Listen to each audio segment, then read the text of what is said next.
iNTeLL, are you there? Yes, I am. How are you? Let me turn my video on. Do you want to do video or do you want to just do audio? Either or is fine. Cool. Okay. Sorry. So the first time I ever saw Wu-Tang Clan, I want to tell you the story, was in San Bernardino, and it happened to be the very last Wu-Tang performance with everybody together. And it was so incredibly amazing. I'm not sure if you were at that show. Nah, definitely not. I've only ever seen them in the New York shows. Yeah. Okay. Yeah, so they played this like warehouse in San Bernardino, just like east of LA. And it was like a super hot, it was a big room, but there was probably 6,000 people in there. And they played with Redman was right before them, but they had a whole lineup. It was called Rock the Bells. And they've done a few of these later, but it was like the first one where everybody was still there, it was so rad. I can imagine what that feels like, but I haven't had too many experiences at Wu shows as a fan. Most of the ones I've been to, I was behind backstage with all the crazy, behind the scenes. But I have gotten to experience one or two as a fan, and it's been like Rolling Loud. I was just at Rolling Loud, and cool. As a fan, and that was really cool. That's awesome. Yeah, we recently saw Wu-Tang here in San Diego. They did this festival called Kaboo. The Kaboo Festival, and they played. So we saw them in the summer, like kind of right around when this whole COVID thing kind of like before that all hit. Yeah, well, all right, man. Thank you again so much for doing this. Were you born in Staten Island? Yeah, born and raised. Okay, tell me about that. So the island is split up in between the North Shore and the South Shore. The North Shore being the more urban area, the South Shore being the more, wealthier area, right? Mm-hmm. So I was born in the North Shore, and I was living there with my mom in the projects. And then in '94, I was in a crossfire shooting, and I lost my kidney, and I was paralyzed from the waist down. I had to learn how to walk again. So thankfully, thank God, all that turned out okay. But immediately after that, we moved out of that neighborhood, and we moved to what I like to call the middle of the island. So it's like not too far from the North Shore, not too far from the South Shore, but really, everyone considers it the South Shore because it's a nicer area. Yeah. So I have memories of the earlier years before that, but most of my childhood, I just remember being, that mid-island kid, being cool with everyone, being cool with, my friends from the North Shore, and being cool South Shore. And then it's time to go to high school, went to New York, which is in the heart of this North Shore. So it was like a very interesting experience being placed in that environment and having to adapt. I didn't really have a lot of friends, because I was a nerd, lame comic book reading, doing experiments type of kid. So trying to figure out how to record myself with an MP3 player and a laptop. So I didn't have a lot of friends, but towards the end of high school, I found some because I'm also hilarious, thank God. So comedy brings people together. So later on, I got some friends, and then. But yeah, overall, my Staten Island experience was pretty great. Other than some would say like the worst thing that ever happened to me on Staten Island. But I'm starting to begin to look at it as the best thing that ever happened to me, because everything that happened to you up until this point brought you to this point. And if you're happy with who you are now, then you should be happy with what happened to you. So that's how I try to look at that, and really that gives me a brighter overall look at my experience growing up and being a Staten Islander. My mother, she experienced a lot of racism in that same high school growing up in the 70s. Oh, she went to the same high school that you went to? Growing up in the 80s. Yeah, she went to New York, and then I went to New York. Oh, wow. And, but she, during her years, it was a lot of, white kids versus black kids type of stuff. So Staten Island does have those elements, but I haven't really felt them too much, even living in the middle of the island, being predominantly non-minority. So, yeah, I would say I love Staten Island. It's it's got some ups and some downs with me, but it made me who I am, and I think I'm pretty fucking awesome. So yeah, totally. Geez, how old are you when that shooting happened? I had just turned, it was in March of 94, and I had just turned 2 that October 93. Oh my gosh. So you were like real little, like a toddler, Yeah, essentially. yeah, Oh my gosh. yeah. So I was walking, wow. but I had to learn how to walk again. I was using the bathroom, but I had to learn how to use the bathroom again. So luckily, I guess you could say, being so young, having to go and relearn those things wasn't as hard as As if yeah, to if you're if you've like been doing it for years and then you got to relearn it because then you got that mental block like, oh my God, I know how to do this. Why can't I do it? You know, as a mhm. kid, it's just like, oh, whatever, you know, life goes on. But yeah. But by what age were you able to kind of get around and stuff? Like So I was able to leave the hospital like 6 months after it happened, but then it took like a year of physical therapy after that to walk again. mhm. And then maybe another year or two before I was able to like use the bathroom on my own without any assistance. Wow. That's horrible, man. But I'm glad that you were able to, get out of it and obviously turn it into a positive thing as far as like your life and your career goes. Yeah, yeah. I mean, again, luckily, again, I don't really have too many like memories of it. I don't know if they're Sure. repressed or not. I got, I haven't seen a shaman or a hypnotist yet, but Mm, um, I don't have too many memories of it, so it's not like it haunts me. And I can that therefore the positive outlook of it can just take over entirely. sure, sure. Well, tell me about how you got into music. I mean, I'm guessing it was through obviously the fact that your dad was in a major hip hop group. Was he kind of a big influence on your music early on? See, this is why I love when this question comes up because he I'll start at the end and then wrap around back. Okay, Right? I love it. Um, I did not have my father's support as far as me being a musician until last year. Really? I'm about to be 29 this year, so think about that, right? And I started when I was 13. Oh my So, gosh, yeah. yeah, so early on, it started out as, oh man, I don't have any friends. Or not, I always say that sob story shit. Not that I didn't have any friends. I had friends, but being, growing up watching a lot of TV, being, television programmed, to think you have to have a whole bunch of friends so that you can feel good about yourself. And I didn't realize that wasn't the case. Mhm. So I was like, oh man, I don't really have anybody to talk to about certain things because my father was building a hip hop legacy, and my Yeah. mom was working all the time. So there were certain things that, like, they were there as much as they could be, but a kid really needs more attention at that age when all those questions and thoughts start popping up. This is Mhm. adolescent years. This is Totally. those chemical imbalance years. I was feeling comfortable to talk to the friends I did have about certain things. I just wrote it down. I don't know what, maybe school, maybe teachers, maybe listening to poetry, maybe hearing poetry and going like, yo, I like that. Because I didn't always like, listen to rap. I didn't really listen to music, like search for it. I just Mhm. heard what I heard and it was either I liked it or I didn't. Because I Mhm. didn't understand the concept of like, oh, you can find something else that you like, or you can like this artist, and you know what I mean? Like I was Yeah, you still can trying to build that jump comprehension. genres, kind of figure out what you like as far Exactly. as yeah, At totally. 13, I was just like, music is just what's played, and what I hear is what I hear.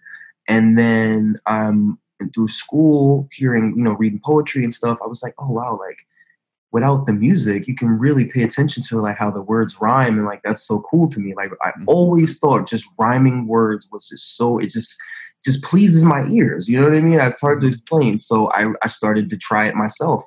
13, I'm like writing little poems about girls and how I like them, but I'm fat and they don't like me, and they're so cute and whatever, whatever. And they only like this boy, but everyone thinks I'm funny, so that's great. Just stupid, silly poems and shit like that. And then I would also write about how I felt about like what I saw in the media. So if there was like a shooting or a fire or a bombing or something like that, I would be like, this is how I feel about that.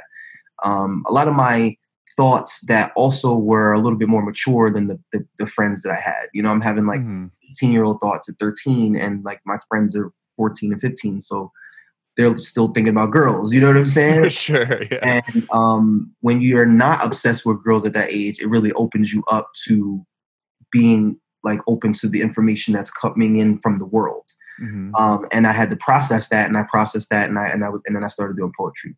Then my best friend at the time, he's, you know, saw what I was doing, or he found one of my notebooks and was reading them. He's like, "Yo, this is dope." And I was like, "Ah, what are you doing? That's my private shit. Get out of here." And you know, he was like, nah, this is dope. And he was a freestyle artist. Is a freestyle artist. So even at that age, he was the kid where if there was anything rap going around, I would go and get him. You know what I mean? I'd be like, nah. You think you dope? Even though I was writing poetry, I would be like, nah. I would, you know, would not even say anything about my shit. I would go get him and be like, nah, this is the man. And he would just go off the top, whether he was beatboxing or whatever the case may be. Yeah. So he was the one that was really like, yo, put that to some beats. Like, yo, just do that with music. See what happens, right? And I was like, nah, get out of here. All right. And then, of course, take it immediately once he was out of my sphere, I took his advice immediately and went and did it to music. And then that just steadily grew to me writing songs and becoming a songwriter and becoming the super ridiculous lyricist that I am right now. Totally. Well, how did you, you said you started taking what you wrote in your notebook and putting it to music. Where were you getting the beats from? Did you have people? Did you create them yourself? So that was when LimeWire was the shit. You know? Okay. Yeah. I'm like mixing stories too. So in between all that, someone bought me a CD player. I think it was my aunt. It was my aunt. She bought me somebody bought me a CD player, right? Yeah. Thank God, whoever it was. And then I still didn't even have like the desire to go get CDs or what to listen to. I was just like, oh, okay, I got a CD player. All right, whatever, cool. Like, you know, okay. I was listening to whatever was around in my mother's, like, you know, remember the big thick CD packs? You open them up. Oh yeah. Right? Yeah, thumb through them.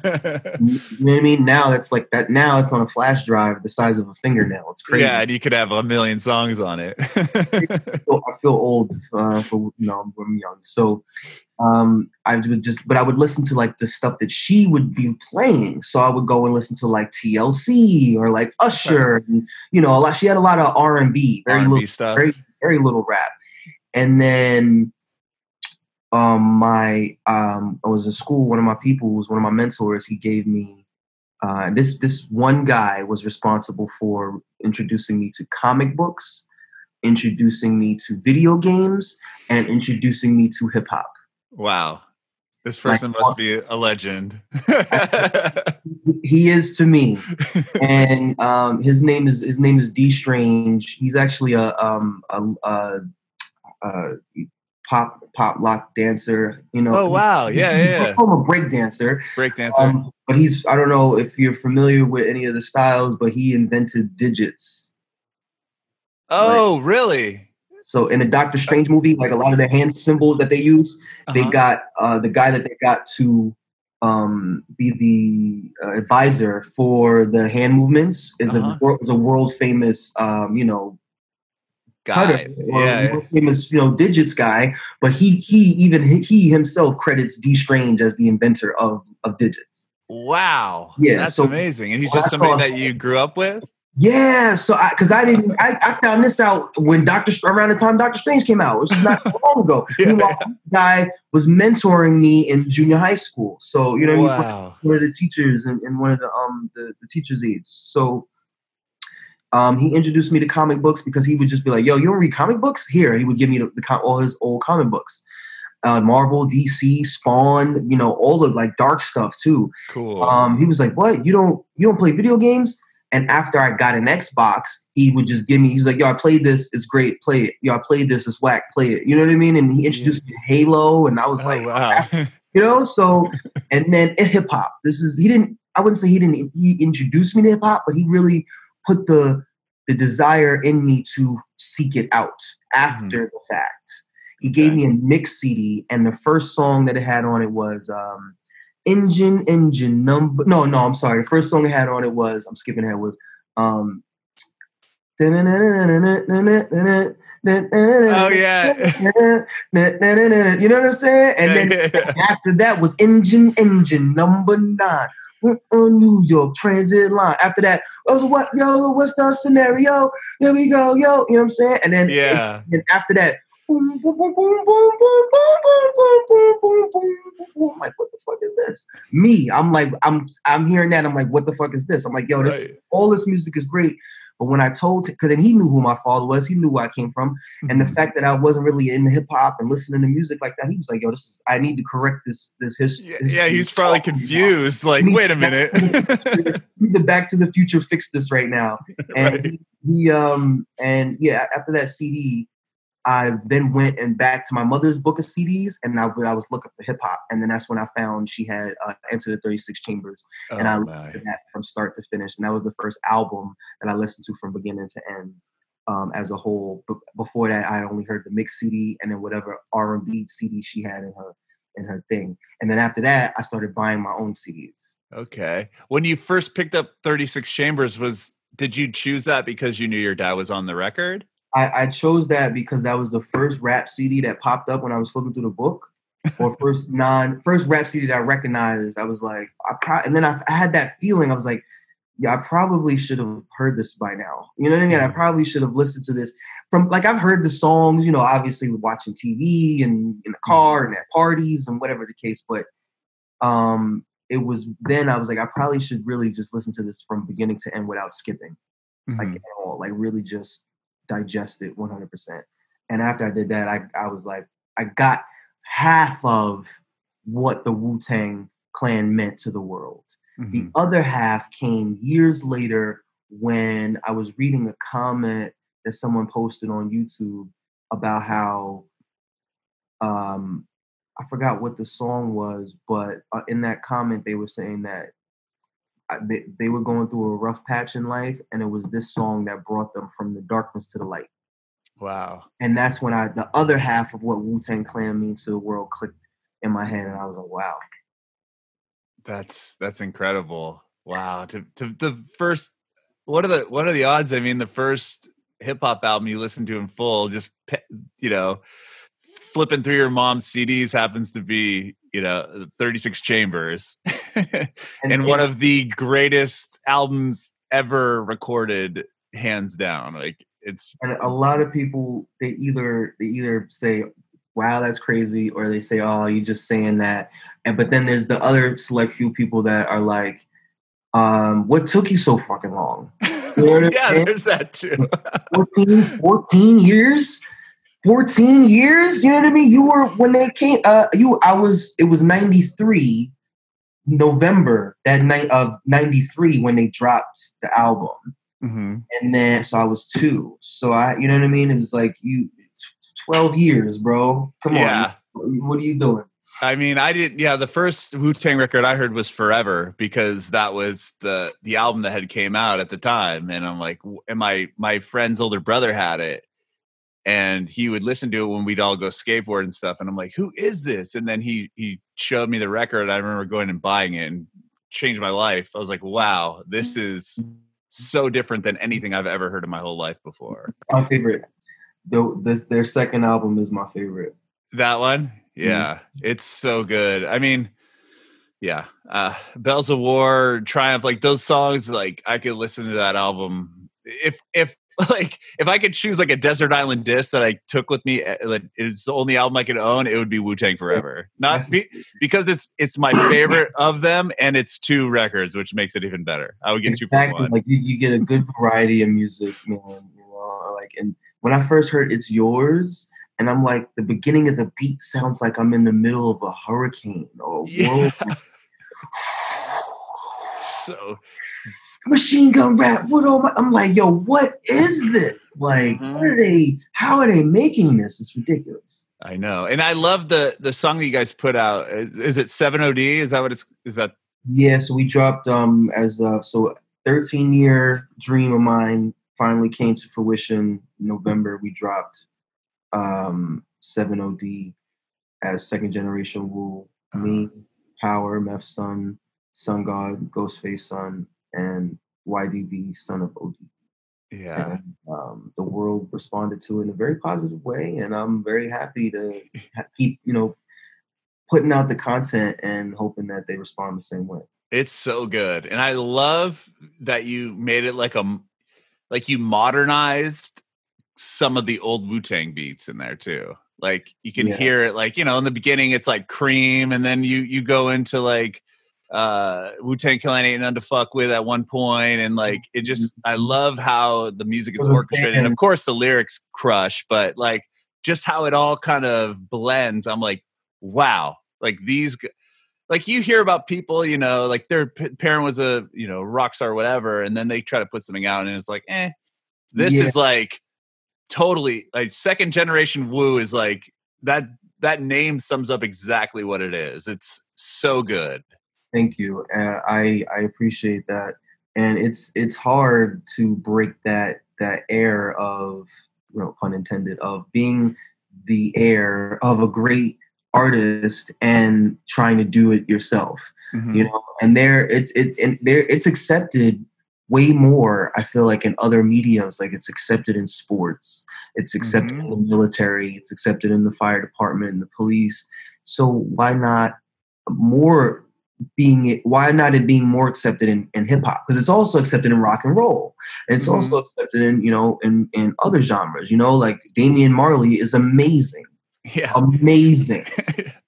I think every Marley is amazing. Yeah, they're all the Marleys. Yeah. You know what I'm saying? So it's like, and no one can say anything about that, and if they have another little young 8-year-old Marley that wants to come out and start singing right now, everyone would go, what? You know what? Let's Nuts. support that. Let's buy the tickets and let's buy the albums.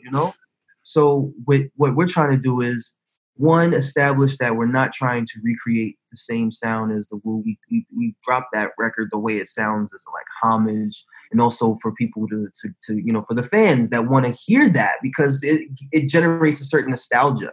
Like if I'm able to disassociate, step outside myself, and become just a pure fan, and I'm like, I hear that their children are doing it, I want to hear something that's going to bridge the gap first. You know what I mean? I don't, that's just me personally, depending on who you're going for. Because out the gate, we could have went straight with here, this is our modern sound. This is what we're going for right now. This is what most of the album sounds like. Mm-hmm. And, we could have did that. But we wanted to be like, yo, you know where we came from. You know what I'm saying? We know our roots, and this is for the OGs. Yes. To get permission. You know what I'm saying? And then after that, if everyone, the foundation, because there's a lot of fans that be at these Wu shows that are in the age bracket between 30 and 45. Mm-hmm. You know what I'm saying? That want to hear certain types of sounds. So it's like, okay, they rocking with us. We know we could get the younger crowd. We know we could get the young crowd, because the younger crowd is just really a matter of great production, which we got. Mm-hmm. You know what I'm saying? So we wanted to show y'all, yo, we got bars. Now we're gonna make y'all move. We're gonna make y'all dance with the rest of the music that we got coming out. I love it. And I love that like Method Man's on it. Just the whole thing just is beautifully done. And it's like you said, it's the perfect way to bridge the gap. It's, look how dope we are, but we're also gonna acknowledge where we came from, and like how our parent, our dads paved this way for us, but we're doing it our own way, and this is how it is. And it's really amazing. I can't wait to hear the other stuff. So the other songs on the album, are they not the same vibe, or are they all kind of similar? Are you meshing a little bit more? Are you going to do any more of the meshing with the old Wu-Tang beats and stuff? So because Young Dirty is, he's with the Wu on tour, or Mm-hmm. with the Wu right now, and Sun God is, I think he's with his father when his father does solo stuff. So their schedules are booked. Okay. Or rather, they're making decisions to be where they want to be. Mm-hmm. Me and Power, on the other hand, Power being my, like my cousin, like blood. We grew up together. We live in the same island. Like we've been. It's like my little brother before my real little brother, Mm-hmm. and and he's really been putting in a lot of work the last 5 years with his music, stepping everything up, like to match me and surpass me in some standpoints. And I've been doing it for 15 years. Mm-hmm. So he is fully and ready available to take the second generation Wu thing all the way to the max. But I was like, you know what? Because we don't have all four of us, and that's how we were presented to the world. I think that, you know, and it's just me and you. Maybe me and you should just do our own thing. And he was like, Okay. oh, I'm cool with that. So me and him put our heads together. We came up with a name for just me and him. So we're gonna go by Gifted. Okay, so that is Gifted. The Yeah, GF. GFTD, which stands for Go for the Dream, Going for the Dream, or Go for the Dome, because that's what our lyrics do. I love that. Thank So you. is that going to be something, and that's going to be its own project within? So second generation Wu is going to be one thing, and that's going to be, you know, Sun So, God and Young Dirty Bastard and all of them, and then you're going to put something out separately as Gifted. yes. So the way the timeline was supposed to go was, you know, 7OD, and then New Generation, and then the album. Mm-hmm. But the world has stopped and frozen, so Sure. we're gonna just keep releasing music and, you know, individual singles until and videos until the world opens back up again. Then we'll hit, you know, we'll drop the album because the album is done, and and then, you know, we'll be able to go on tour after, because that's what we really want. We want to be, you know, drop the album. Okay, is there a response for a tour? Yes. All right, we're on the planes. You know, so if, you know, I was looking at it like this, right? Just last night, you can say that the second generation Wu run is from November till May, and New Generation Remix being the last single that second generation Wu is releasing for a while. Okay. So the next singles that we release are going to be under Gifted, because it's just going to be me and Power. We're going to do a Gifted single, then we're going to do individual Power single, then we're going to do an individual iNTeLL single, then we're going to do another Gifted single, then we're going to do another second generation Wu single, because we do have vocals and songs that we haven't released yet. Wow. Just not enough for a whole album. That's why I'm like, let's change gears, because I don't want to drop an EP, you know, a second generation Wu EP. I want to drop a second generation Wu album. But in the meantime, still release singles. And to answer your question about the sound, the Gifted album sounds like me and Power combined. And, you know, for those that have listened to me, those who listen to Power, that's what they're going to get. Me and Power combined over great production, which doesn't necessarily sound like 7OD. But 7OD may be on that album, because me and Power are still on that album. It would just be it would be Gifted featuring second generation Wu or something like that, just to help bridge the gap. Sure. We have a song, second generation Wu song, that we flipped Cherchez La Ghost. Okay.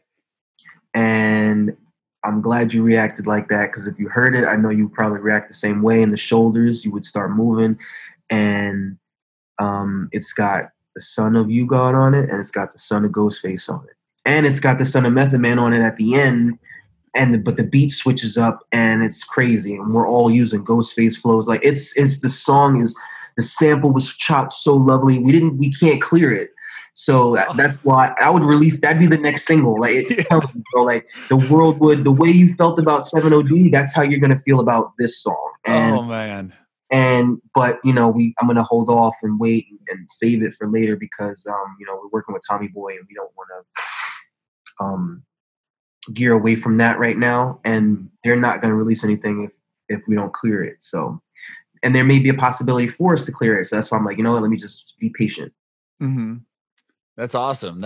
I can't wait. I can't wait to hear that. I can't wait to hear everything you guys are doing, because I am obsessed with what you have done so far with 7OD and the second generation Wu. I think it's so rad. I can't wait. The next single is going to be under Gifted, but I played it for, you know, several people, and the beat is produced by 88 Keys. Are you familiar? No. Tell me about that. The producer that worked with Kanye West in the earlier years. Yeah, and you know, and they're still close personal friends. He also worked on My Beautiful Dark Twisted Fantasy. I think he's done a little bit of work on all of Kanye's albums to this date. They're like best friends. That's awesome. But we linked up with him through my peoples in Long Island, and me and Power went, and he produced a record for us, and that's going to be the next single that we're dropping. But people have said that the way that we put it together, it sounds like old school RZA. Oh, rad. I was I was like, gonna ask if you ever had to, like, if you were gonna work with RZA as far as producing goes on any of this stuff. so I'm pretty sure by now all the OGs are aware that we exist, and I mean they were aware we existed, but I think they're aware we exist now in the sphere of like musicians in the world eye, and I haven't been in the same room with RZA since I was on American. I was working on American Saga, the Hulu series. Oh, you worked on that. I Yeah, just I was in the wardrobe department as a PA, and uh-huh. then I got an audition, and I ended up playing a role on the show. Okay, I've watched the one on Showtime so far, the documentary they did Yes, of Mikes and Men, yeah, I love and that. I just started the Hulu one. I've only like got through episode 1, so You'll see me in episode 3 and episode 9. okay, cool. I hadn't seen you yet, but that's so cool. So you worked on that show then?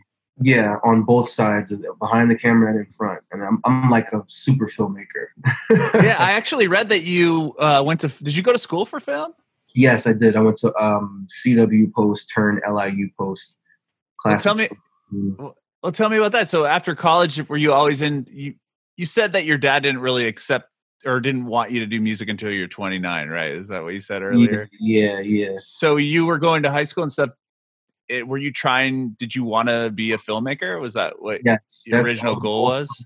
yeah. Since before rap, like since I was like 8 years old, I was like, yo, I want to do movies. Oh, cool. Yeah. So you went to school for that, and did that help at all with working on the Hulu show? Absolutely. Well, that plus well, going to school for anything I feel like you should go away and get that away experience because that's really the most valuable part of going to school. Because what I Mm-hmm. learned as a filmmaker there, I feel like I could have learned anywhere. And also, doing it is better than learning about it, which I learned after college. Sure. But all my experience, because by the time I got to the Hulu show, I'd already shot dozens of music videos, and I had made 2 short films. I'd worked on a couple seasons of Impractical Jokers, which is the true TV show. Oh, So really? Oh, wow. So you were doing it. I had an internship at NBC on the Late Night with Jimmy Fallon, the last season right before he took over the Tonight Show, and then it became the Tonight Show with Jimmy Fallon. So Uh-huh. um, I had some experience before the Hulu stuff, so all that helped me when I was there. But they, so I heard about it through Meth because he was an executive producer. He was like, "Yo, they hiring. You need a job?" I said, "Absolutely. I'm broke as fuck." He was like, "All right, let's go. Get in the car." And I was like, "What? Dressed like this?" I had on sweatpants. He was like, "Yeah, come on." So we went. I got out the car, we went in there. I'm like, "What's going on?" He didn't really tell me what was going on. Shit was wild, yo. So I get there. He opens the door. He introduced me to like a producer and then another producer. And I didn't realize they're 2 top dogs of the whole shit. Like, they say what they say goes. Mm-hmm. I learned that after. So he walks in, he's like, "Yeah, it's my nephew. He does film," and then leaves. Walks in, said, this is my nephew. He does film," and then leaves. So I'm standing there in sweatpants and a hoodie and shit. They're like, "Oh, come in, close the door." So I close the door. I'm sitting down, and then they get straight to it. They like, "Yo, we're aware that he's an executive producer and that you're his nephew, and that there's a lot of in the film industry, but we also want to know why should we hire you? Like, really give us a genuine reason so that we can honestly give you a job that Mm-hmm. you're suited for instead of just placing you here because your uncle walked you here." I was like, Right. "Oh, well, first and foremost, I appreciate that level of real. Now that we're really real," and I was comfortable when I was able to tell them about everything I told you about, going to school and the NBC and everything like that. And they were like, "Oh, okay, cool." And then I showed them some of my work. And my downfall was they asked me where I wanted to be, and I didn't give them an answer. I just said I need to start ASAP because my girlfriend was pregnant and about to have our first child. So I needed money ASAP. So I said, yo, just put me anywhere. And they put me in the wardrobe department, which, oh my God, bro. Like at the time, I thought it was like a fucking World War I trench, bro. Like I felt time felt like glass shards on my skin, man. It was terrible. But looking back in retrospect, I greatly appreciate it because it was like some Pai Mei shit, like carry buckets up the steps on your shoulders, waking up at dawn, balancing on your foot type training. Like it really trained me in a lot of different areas. So I appreciate my time there. And then if not for that, I wouldn't have been in the same room with RZA, which is how the story started. I will answer the question. I love this story. I was in the same room with RZA, and I was like, yo, he knows who I am. Now's my time to talk about music. And this was right around the time of the Father's Day show that they had in Coney Island. I said, bro, and I kicked it to him just like this. I put my arm on his shoulder. I was like, let's try this family shit. Let's see if this Wu-Tang family shit is really real. I put my arm on his shoulder. I said, yo, bro, wouldn't it be dope if you guys brought us guys out on stage on Father's Day? And I said, wouldn't that fucking shake up the world a little bit? Just a little bit. You know what I mean? Wouldn't that be on the front page of every publication the next day? Just even for an hour. You know what I'm saying? Yeah. You're like, bong bong, God, it's a good idea. It's a good idea. All right, cool. Yeah, just write about the bond. You know what I'm saying? Write about the bond. You know what I'm saying? See we get it cracking, God. And I was like, yes, I thought I'd won. And then I called Divine, and Divine was like, oh, well, we got to really, make sure before we even co-sign people that everybody got to have their stuff right. And hit me with a bunch of industry talk. I was like, okay, cool. And he told me to make a proposal. I made a proposal and I sent it to him. Never heard back. Obviously, it never happened because we didn't come out. But in hindsight, in addition to that, the next day, RZA called me in the office, was like, yo, I know y'all was talking about all that music shit, but there's some auditions. So, here, show up this place this time, an audition for some parts.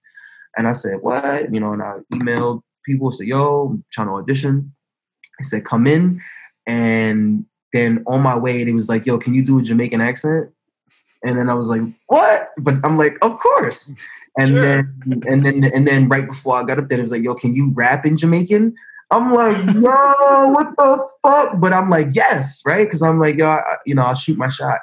And I got the part, obviously, as I'm in the show. But I questioned, I'm like, did I get the part because I was good? Or did I get the part because Meth's my uncle and RZA told him I was who I was? Like, how did, But part of me, I was like, I don't give a fuck. It's like, progress.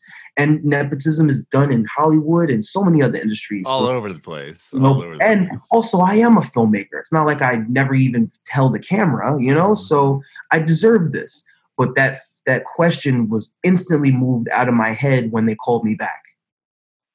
Because it's like if I was bad and they were doing that as a favor, you don't call a person back because every minute on a film set is money. You know what I mean? Totally. You're gonna bring someone back that wasted your time or that didn't give you what you needed. Mm-hmm. That you know that you're not gonna waste that money. So when they called me back for episode 9, I was like, oh, thank God, I was actually decent. Oh, yeah, yeah. I bet a lot of people like you said, like the nepotism thing, but it's also like it's hard for me to hear that from people when they're like, oh, he's only famous or good because his parent. It's like, well, they've probably grown up learning from this person that's already really amazing. So they're getting like, constant. Yeah. They're always been told, like being showed how these things work. And then you went to film school. It wasn't like you did everything that any other person in the world would have to do to get the job that you did. So exactly. So that's why I try to remind myself that when I think like, oh man, how did I get this? But then I look at my son and I'm like, yo, he needs whatever he needs is whatever he needs. And I'm like, so that means I don't care however I get, as long as I'm not hurting nobody. Mm-hmm. How old is your son, if you don't mind me asking? I have 2 kids myself. Aren't they just amazing? He is 1 year and 6 months. Wow. Still really young then. Yeah, I got a 4-year-old and then my older son's 12. 2 boys in our house. It's been It's been an interesting quarantine, that's for sure. I can only imagine. My son is he's already started the terrible twos and the tantrums, and Oh, he's fun. talking and walking, and he's got a personality already. And I'm like, yo, I thought I had more time. Like, where's the baby years? He's like, it's not years. It's not baby years. No. It's baby year. Yeah, it's man, it's crazy how quickly they grow up. They always say that, oh, they grow up so fast. You're like, yeah, whatever. And then It's really before you know it, they're 4 years old. You're like, what? They grow up so fast, like as people, but then also like physically. Like I'm working at the studio a lot. Well, not a lot, but I'm spending my quarantine in the studio so I can be productive, get stuff done. Sure. So like I'll be here for a few days and then I'll go see him. And when I see him, I'm like, yo, did you get taller and fatter? And it's been 4 days. Like, how are you taller? I always say, my son is getting sturdier because he was just like filling out a little bit more. Man, iNTeLL, you've been such a pleasure to speak to, man. Likewise. This has been like a dream come true for me. I wish I had the book. I have it downstairs. I bought your dad's book when it first came out, and I have an autographed copy of it that he sent.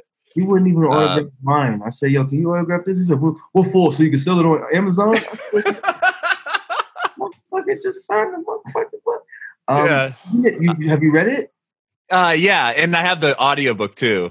It's that's what I really need to when I go back to it is get the audio version. Yeah, the audible version is pretty good. It makes it easier to listen to in the car. Now imagine that voice, right? I could reference the audiobook for people that know.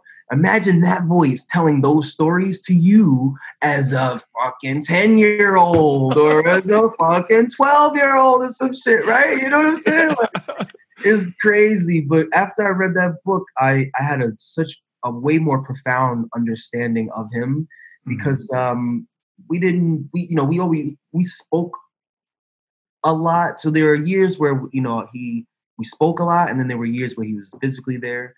But again, always communicating, but it was a lot of like downloading information, because I was scared to talk up because that's a deep ass voice, and I was a nerd. So I was like, oh, okay, whatever you say. But then as I got older, the communication became two-way, but I'm very egotistical, very hard-headed, very set in my ways sometimes. So that made it, things complicated. But then I read his book and I just had this enlightenment and this uplifting and understanding of him. And then also a lot of understanding of myself. Like, it was crazy reading the book. And now our relationship is gold, solid gold. Wow. So it really helped your relationship then, like hearing those earlier stories and stuff. Was it weird hearing like things like the stuff in the book that he had already told me? It was just like, okay, I remember these stories, so I know they're true because he's been telling them to me for years.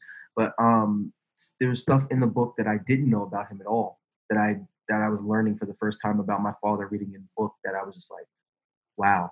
And there's some information in there about me that's incredibly inaccurate. And even though it's incredibly inaccurate, I still am not, I was mad at him for a little bit. We actually got in a really big argument about it, but I let it go because I'm like, you know what? That's his truth. If he feels like I had a colostomy bag, then he feels like I had a colostomy bag, even though I'm pretty sure, I'm like 99% sure that a colostomy bag is not something that you can go on and then get off.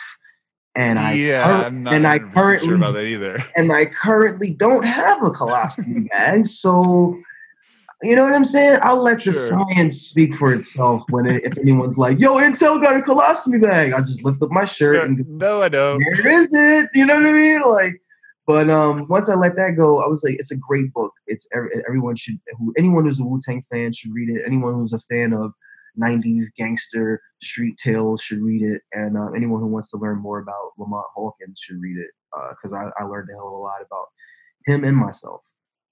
I wonder if, that's probably something that not a lot of people get to hear about, like from their father, as far as like, I wouldn't know.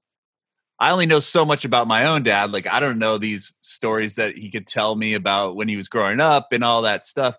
That's kind of a unique and pretty rad thing to be able to kind of really digest everything that your dad said in the book. Yeah, I'm greatly appreciative of that. Yeah.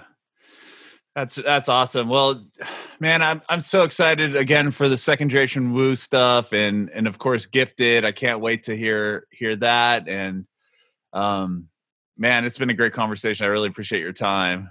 Likewise, thank you very much. I have one more question for you, if you have the time.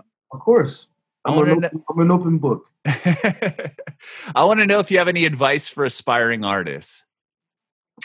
Oh man, I got plenty. I got so much advice because I always think, you know, we got people at the studio that come in that are like, you know, 16, 17, or like it's their first time ever being in the studio. And I'm like, holy shit, that's a lot of responsibility for me right now. I really wish you were here right now.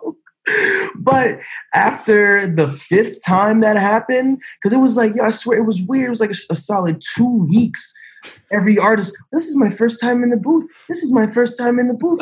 This is my first. I'm like, yo, what the fuck is going? I'm like a magnet for newbies, but it trained me to become a Pai Mei. You know what I mean? It trained me to become a Zen master in a way to explain it to these kids without coming off like a dick. Because also I'm not famous yet, and I'm not, you know, Drake. So who the fuck am I to be giving them any kind of advice? But I wait for them to ask and seek it. And what I often tell them is be consistent and take your time. Don't rush. You have all the time in the world to make your first whatever. You know what I mean? And I knew that, but I didn't know that. Mm-hmm. You know, and because I just blew through projects and put out so much material that's not up to par, like, you know, creatively or quality wise. And I said, you know, I tell them take their time, be consistent, and build their brand, which is themselves. Mm-hmm. And eventually you will either build a following that's all self-built, or something greater than you will intervene in your path and help pick you along and help move you along. So you don't need to seek out the greater power, something greater than you. Just stay on your path, be consistent, take your time.